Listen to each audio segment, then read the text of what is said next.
Hi everyone, welcome back to my another video.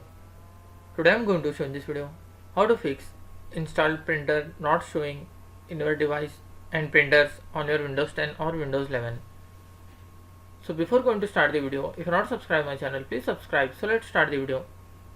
Guys, if in your desktop or laptop installed printers are not showing in devices and printer section, then I will show you simple method how to fix this issue. For this, what you have to do, you have to just open the registry editor, click on this search menu, then type here regedit. Click on this registry editor. In this you will find HK local machine. Double click and expand. After that you need to find software. Double click and expand. Then Microsoft. After that you need to find Windows.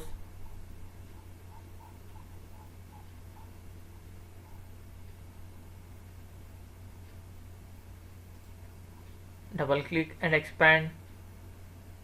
Then current version. Double click and expand. After that you need to find Explorer. You can see here Explorer. Double click and expand it. In this you need to find desktop. You can see here desktop. Double click on that. In this you will find namespace. You have to just right click on this namespace.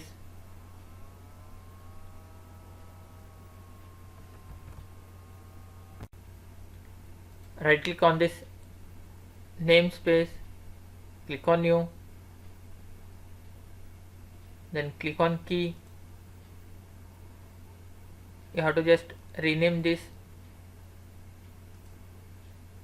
You have to just copy paste from video description link. I had already copied.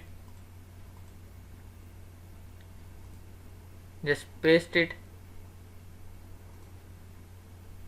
After completion of this, just close all this and restart your PC. After restarting, hope your issue will be resolved. That's it guys. So in this way you can fix installed printer not showing in devices and printers on your Windows 10 or Windows 11. Thanks for watching. Hope if you like this video, please like, share and don't forget to subscribe.